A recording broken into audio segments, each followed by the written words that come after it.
So, life exists on Earth. Earth is not functionally unique in composition or circumstance, and the universe is achingly huge and has an absolutely stupid amount of matter and energy doing every possible thing it can do all the time. That is my unassailable case for the existence of extraterrestrial life, and I'm not sure what to say to anyone who needs more convincing that it's out there. And just knowing that is fun, because I can get lost in dreams of ocean worlds with single-celled organisms as large and ancient as redwoods, swarms of silicone fleas that move like willful sand dunes, or mile-long snail colonies that spend their entire lives traveling in a train in the same position they were born in. Born in. And no matter what crazy combinations of Earth-inspired flavors of life I come up with, I know something reasonably similar probably exists out there, and it's not even as close to as weird as it gets. So life is out there. It just is. But where is it? Earth-like planets are widely considered the most likely planets to find Earth-like life. Seems pretty logical. Though that's just Earth-like life, and I personally prefer more cosmic weirdness in my extraterrestrial life than some knockoff Earth can put together. So, a more general rule for finding life on other planets is look for planets. It's also fun to ponder more exotic mechanisms for life within a star or a nebula, anywhere there's an energy gradient and some matter and some fun symmetry breaking physical interactions. But the most rational ground for speculations about life we might actually recognize as life seems like it would be in places with a lot of ground. Asteroids and other small objects have ground, but I think an object has to be large enough to retain some atmosphere to support much life. Some regular interface with solid and fluid layers would seem to be key also. I'm not sure a fully liquid or gas world with no definite solid interfaces really incentivizes complicated internal modeling of the physical world. Life in a vast, relatively homogeneous expanse might never experience any pressures to develop the kinds of intelligence needed to host very complicated minds. But who knows? Obviously, there are interesting fish in the deep ocean, but the web of life on Earth is interconnected from the first cell, so I'm not sure if they'd ever have gotten that interesting without all those influences from other environments. In any case, planets are most certainly the most prolific nurseries for life in the universe. Gravity, especially the kind that includes a ground interface, is a kind of universal catalyst. It makes things more likely to interact than they otherwise would be. Obviously, there's nothing catalytic about gravity's role in these interactions, but I like the word there. At the largest scales, accretion literally makes the ground, and at the smallest scales, it just keeps things concentrated in piles and puddles that otherwise might just drift off on their own without bothering with other matter. It's just overwhelmingly beneficial for making the matter-energy soups that life can sometimes emerge from. Then, if and when life does bubble up in the soup, gravity gives it all kinds of advantages in orientation and locomotion and just keeping life's preferred environment wrapped around it. Gravity is a stern disciplinarian, but it is supremely fair and even-handed. Gravity is a nurturing parent for life's infancy, and it does a decent job of imparting some useful gifts to its progeny without spoiling them. But gravity is also a little clingy and possessive, and it even becomes a little tyrannical once the species starts trying to leave the planet. So, by the same reason that I assume life exists on Earth, I assume intelligent life exists beyond the Earth as well. If it's here, it's there. Now, what intelligent means is a whole other conversation, but for this ramble, let's just say it's a species that rises above its natural place in the food chain through use of large-scale organization and technology, and where interspecies cultural forces become the dominant selection pressure instead of environmental fitness. It's probably as proportionally rare to simple life as on Earth, but I think it's just as inevitable. I don't have much of a basis for this, but I think intelligent life on Earth came with a few advantages that not all intelligent life will have. The most important is a clear view of the stars through the atmosphere, and the sensory organs to detect starlight with the naked eye, or naked whatever. The movement of the stars presents a universally accessible intellectual challenge that I think was crucial to developing the and exercising the parts of the mind that helped human civilization advance to our current state. I think it may be a universal advantage and perhaps necessity for civilizations as advanced as ours. Though I do like to wonder how far civilization might get in discovering universal scientific principles without the view of the stars. Maybe it's just a limit to astronomy, and some creatures that evolved deep in a greenhouse gas locked world could develop understandings of fluid dynamics and quantum mechanics exceeding our own, but only Newtonian gravity. Also, the fact that our atmosphere supports fairly simple methods of controlled but substantial thermal manipulation through combustion of plants probably counts as a rare get. Also, metals occasionally laying around on the ground. But I am careful not to be too anthropic about what counts as an advantage in a technological civilization, because the tendency is to define everything in terms of its value to the specific human march of technological progress, because that's the only one there could ever be. But I'm not saying any of these things are requirements. I can actually imagine a civilization of squids using complex woven structures for undersea construction and defense, using vivisected manta rays and whales as motive power in some horrific analogy to steam power. I just don't see any hard limits to such a civilization reaching something at least as advanced as the Roman or maybe even the British Empire, all without fire or metallurgy. And once you get a species to Roman status, I think it's fair to say you just can't predict what they could or couldn't do from there. And whatever the general trends for intelligent life, there's a clear distinction once a civilization starts learning about places beyond its home planet and sending objects there and maybe going there themselves. I'd like to say that by the same reasoning that life exists, and that intelligent life exists, that intelligent spacefaring life exists. And I did actually just say that, so I'm just going to stick with it.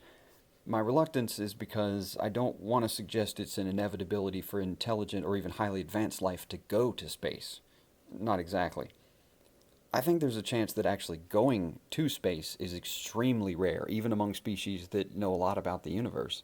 Maybe the combination of intelligence, the demands of breaking gravity, and body construction needed to survive those demands are just very, very unlikely to work for many species. Maybe a lot of the intelligent life in the universe is more like an elephant or a whale, just unreasonably huge. No matter what, there would never have been an elephant Yuri Gagarin or Neil Armstrong. The rocket equation is hard enough on apes, and nature made us light enough to pull ourselves off of the ground. Gravity is just unfair.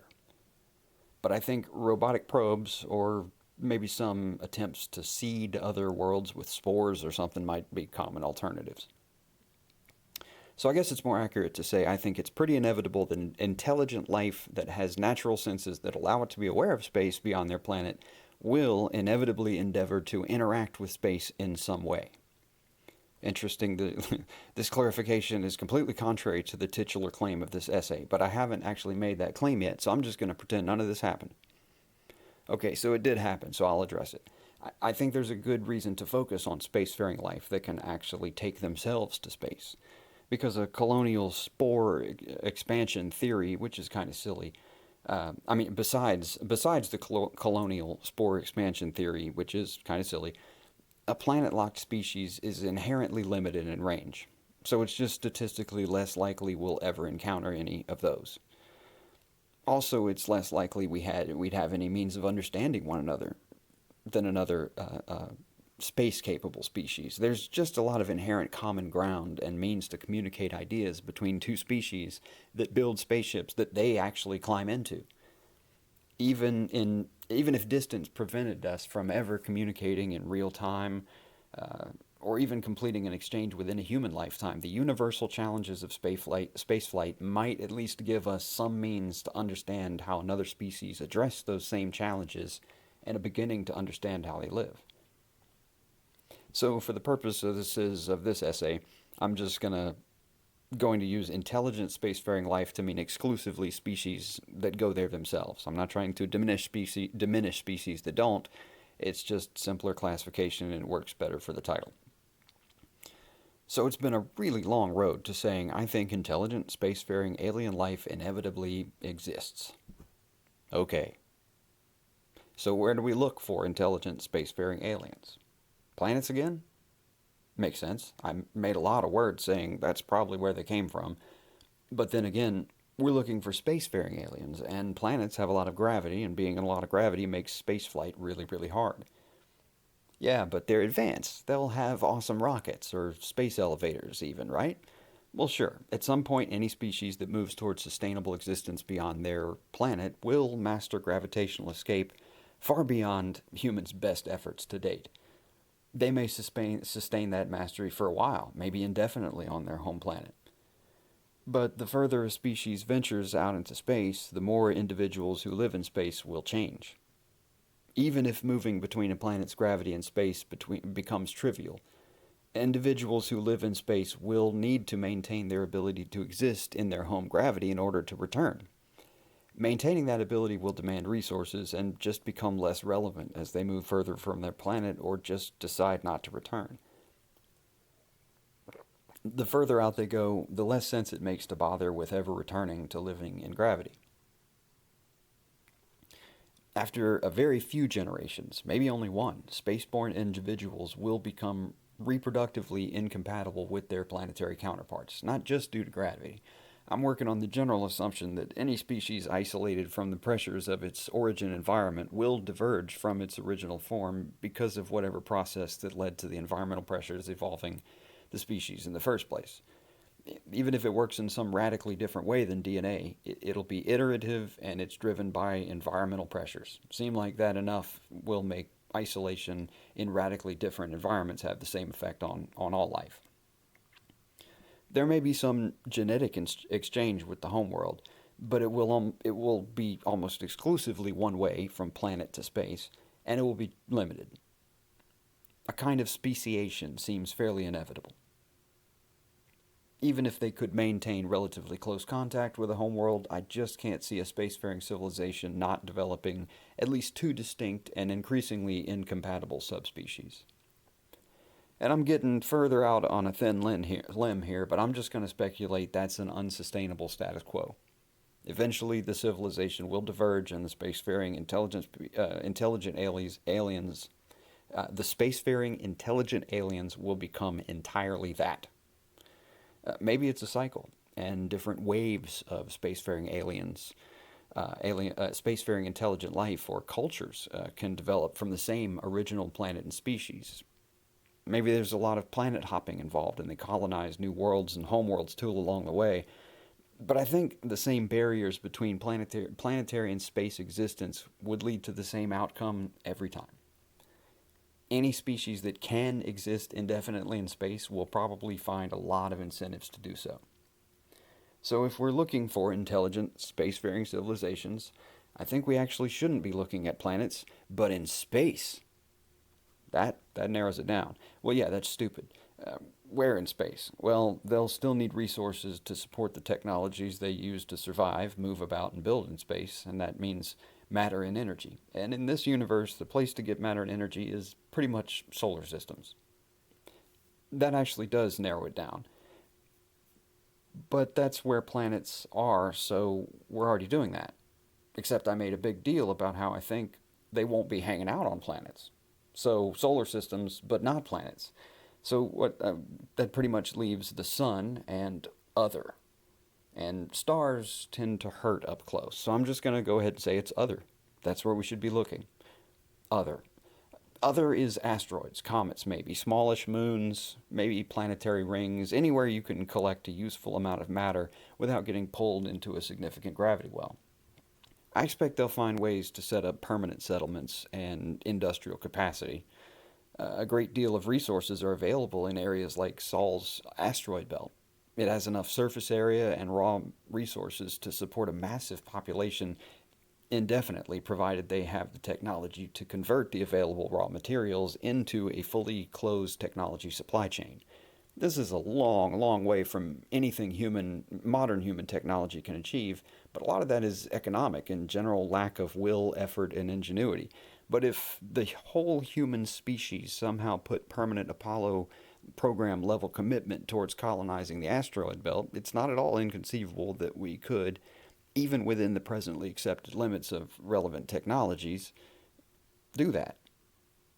It is challenging to imagine reproducing some of humans' heavy industrial capacity in zero gravity, but there are no intrinsic limitations. It may turn out advantageous since the effects of gravity can be effectively reproduced in free space, but the properties of free space cannot be reproduced in gravity. So, fabrication in zero gravity would eventually offer more options than was be available on Earth.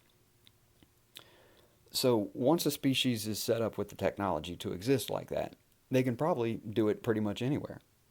The requirements of living on any given planet can vary wildly. The atmospheric composition, weather, tectonics, maybe even indigenous life. It's a constellation of issues that require custom technological solutions. Whether terraforming or creating habitats, planet hopping aliens would have a catalog of technologies that seem unimaginably complex. Living in microgravity environments with little atmosphere is pretty much the same everywhere you go. Once you get your atmosphere, food production, radiation protection, thermal management, etc., all wrapped up nicely for life in the void, you can plant it pretty much anywhere there's void without too much modification.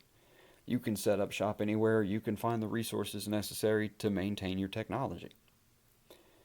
Also solve some of the issues of interstellar travel. Just assemble the materials and thrust you need for the journey and some prospecting on arrival. The journey is basically the same as living in the asteroid belt with just less interesting views and living off your stash.